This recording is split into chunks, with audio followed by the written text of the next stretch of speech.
Not far from Larry Meyer's front door. Well, where the hell is, how come I don't understand.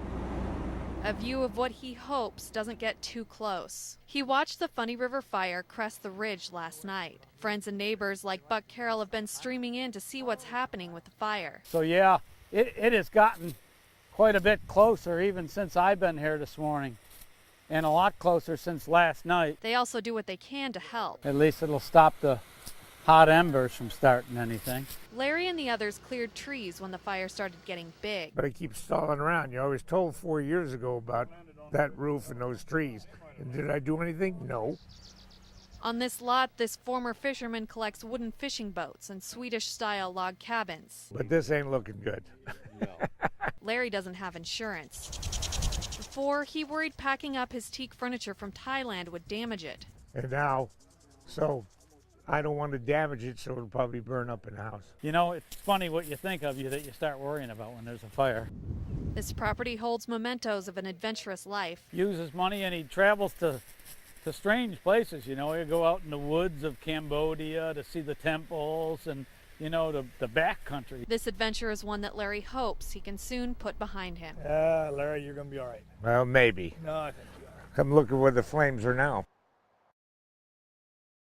For thousands of years, the Aleut people have called this land home, an isolated village surrounded by ocean and volcanic mountains that has created a turbulent and dangerous situation.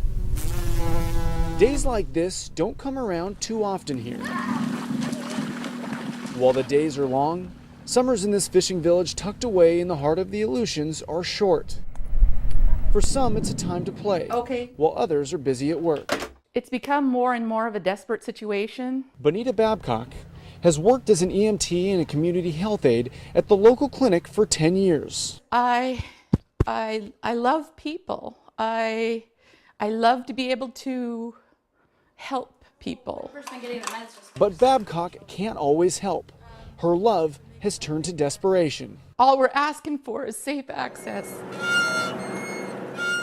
King Cove officials say over the past 30 years, at least 19 lives have been lost. 8 out of 10 times they can't make it in here. They point to the lack of an access road as the reason, pushing for a road that would connect King Cove, Cold Bay, and the only all-weather airport in the area. It's sickening that the only thing standing between my patient and getting them on a medevac to Anchorage is this little piece of connective road. Babcock says in the winter, winds can reach up to 100 miles per hour, creating whiteout conditions.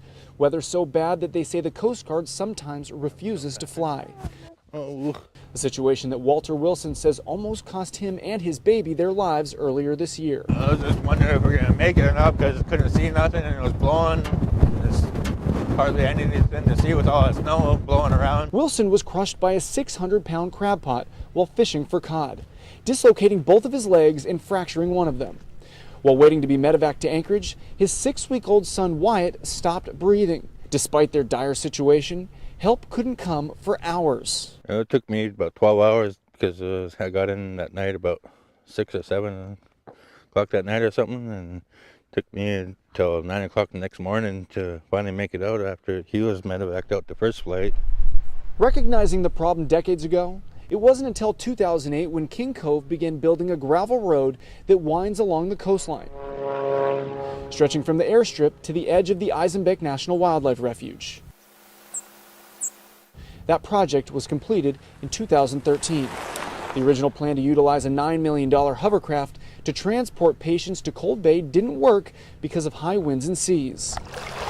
It's a good road. It's a good traveling road. It's gravel. It's one lane with the pullouts, so people are able to get two vehicles by each other if you need to. After about an hour of driving along this 17-mile road, we have finally reached the point of contention. The place where the road ends and the debate between human life and wildlife begins. A debate that longtime King Cove resident Della Trumbull finds insulting, as Secretary of the Interior Sally Jewell recently ruled in favor of protecting the wildlife refuge, denying King Cove the road they are desperate to complete. In my mind, there's no reason we should be having this discussion. People's lives should be more important than the birds. But just across the lagoon, Gary Ferguson of Cold Bay sees things a little differently. All communities within the state of Alaska are faced with the same issue. Most of them, the only access is by air. With King Cove right now, currently, they have two. It doesn't make much sense to develop a third, especially with that area that's a unique, one-of-a-kind area.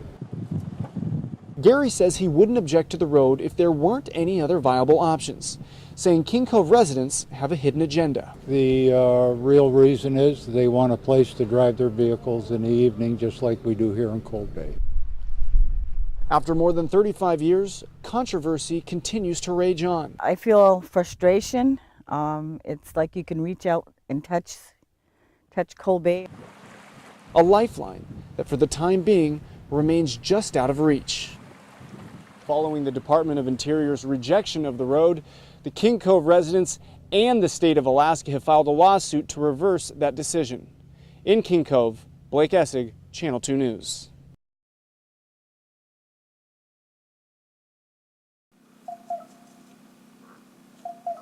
The long summer days have set on the Kobuk River Valley, marking the dawning of an annual arrival below the Brooks Range.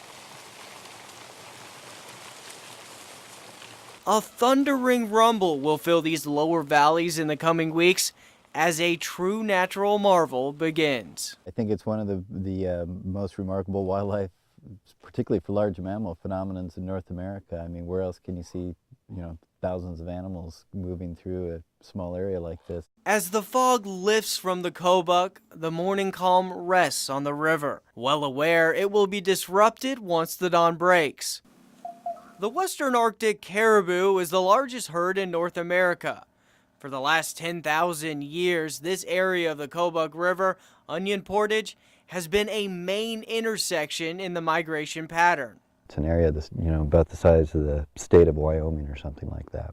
There's few places in the world where there's large natural landscapes like this that allow migrations to go uninterrupted like this current migrations happening and going. The route of the caribou varies every year, but one thing remains certain: the Kobuk must be crossed. During the colder months, the caribou will draw off their fat reserves they collected in the summer, and as the temperatures drop, they utilize the high carbohydrate plant lichen. It's light in nitrogen and protein, which forces them to use their reserves through the winter. They will even go as far as breaking down their own organs to keep their weight up. The Kobuk River serves as an invitation for a surreal moment for the caribou. It's a decision that's not made easily, waiting for the right moment of the day.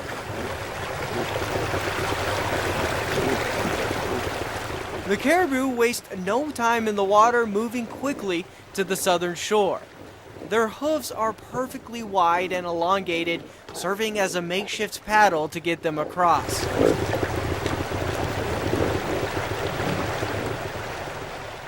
In the past decade, this migration point has come later and later for the caribou, and there's been fewer and fewer going across. The last big population decline was in the middle 1970s. At that time, the herd declined to approximately about 75,000, but since then it has grown steadily, probably averaging about 15% a year until it reached its peak in the mid-2000s of about 500,000 caribou. But now their numbers are dropping again. The numbers have declined to the point where the population is just over 230,000. There's no concrete reasons, but only three main theories. We started getting more incidences of warmer climate, and for the Arctic that means more incidences of where you had situations where you had rain on snow, rain on ice events.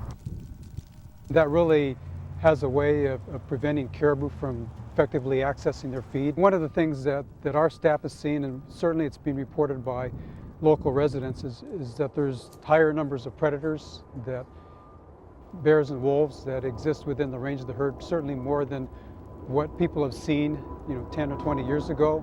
Another theory is nutrition. So looking at the diets of these guys, nutrition's not as good as maybe a few other herds in the state, but it looks like nutrition may play a role.